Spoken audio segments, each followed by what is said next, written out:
Hello বন্ধুরা, চলে আসলাম আবার একটা ছোট্ট ব্লগ নিয়ে। আশা করছি তোমরা ভালো আছো, আমিও ভালো আছি। তো দেখো, আগের দিন তো তোমরা দেখলেই বোনের বার্থডে সেলিব্রেট করার জন্য আমি আর দিদিভাই মিলে এসেছিলাম। তো আজকে সকালেই দুজনে বেরিয়ে যাচ্ছি। দিদি বাড়ি চলে যাবে আর আমি যাবো মামা শ্বশুর বাড়িতে, কারণ আমাদের বাড়িতে বড় করে মনসা পুজো হয়, সেই কারণেই। মামুনি আর তোমাদের দাদাভাই পরে আসবে, তো আমি আজকেই চলে গেলাম। গিয়ে দেখি, দেখো দিদা বই পড়ছে, মানে সবাই মিলে। আর এখানে যারা বই পড়ছে সবাই কিন্তু আজকে খাওয়া দাওয়া করবে, সেই কারণেই আমি ঝটপট করে মামা বাড়িতে গিয়ে আগে মন্দিরে ঢুকে মাকে নমস্কার করে নিলাম, ভালোভাবে প্রণাম করে নিয়ে তারপরে দেখো সকালে টিফিনটা সেরে নিয়েছিলাম। টিফিন বলতে ছাতু আর মুড়ি খেয়েছিলাম, সেরকম কিছুই করিনি। সবাই আজকে ছাতু মুড়ি খেয়ে নিয়েছিলাম মামা বাড়িতে। ছাতু মুড়ি খেয়ে দেখো কাজে নেমে পড়েছিলাম ঝটপট করে। সমস্ত সবজি মবজি কেটে নিয়ে আমি রান্না চাপিয়ে দিয়েছিলাম, যেহেতু অতগুলো মানুষ খাবে তো আমি একা একা রান্না করছি, পারবো কি পারবো না তাই তাড়াতাড়ি করে বসিয়ে দিয়েছিলাম। আর সেই সাথে দেখো মিক্সিটা আমাদের খারাপ হয়ে গেছিলো বলে আমি পাটায় মশলা করে নিয়েছিলাম। শিলনোড়াতে মশলা করতে কিন্তু খুবই কষ্ট, অভ্যাস নেই তো। তবু দেখো মশলা করছিলাম কিভাবে বসে, আর কাচুনির কিছু ছিল না, আমি হাত দিয়ে কাচিয়েছি, পরে আমার হাত খুব জ্বলে গেছিলো। এরপর দেখো দুপুরের খাওয়া ঠাওয়া সেরে নিয়ে সবাই মিলে আবার সন্ধ্যাবেলায় বই পড়তে বসে গিয়েছিল। আর আমাকেও কিন্তু সাথে নিয়েছিল, যেহেতু আমি সকালে বিজি ছিলাম। তাই জন্য দেখো এখন বলেছে দিদা আমাদের সাথে গান করবি, মানে এই বই পড়াটাকে গান করা বলে। আর এদিকে দেখো সবাই গানের সাথে নাচ করছিল।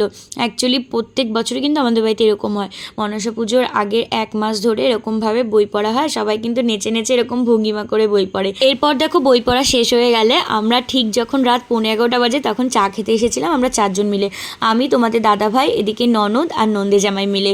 তো খুব মজা হয়েছিল। রাত যখন 11:15 বাজে দেখো চারিদিক কিন্তু পুরো ফাঁকা, তবুও দেখো ওই 3 নম্বর স্টেডিয়ামের সামনে কত লোকজন চা খাচ্ছে। অ্যাকচুয়ালি কিন্তু রাত্রিবেলায় ঘুরতে খুবই ভালো লাগে এই নির্জন পরিবেশে। তো দেখো ফাঁকা ছিল বলে রাস্তায় আমি একটু নাচ করে নিয়েছিলাম, যেটা আমার অভ্যেস আর কি। আর তারপরে দেখো বড্ড খিদে পেয়ে গেছিলো, শুধু চাতে কি আর পেট ভরে, তাই জন্য দেখো আমরা চলে গেলাম একটা মোমোর দোকানে।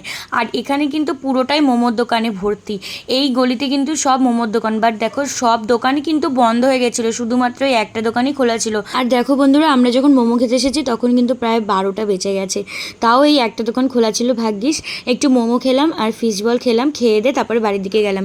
অ্যাকচুয়ালি আজকে আমরা সন্ধ্যার দিকে বেরোতে পারিনি, যেহেতু আমি মন্দিরে বই পড়তে বসে গিয়েছিলাম, দিদা জোর করে বসিয়ে দিয়েছিল, সেই কারণে বাড়ির বউ বলে কথা।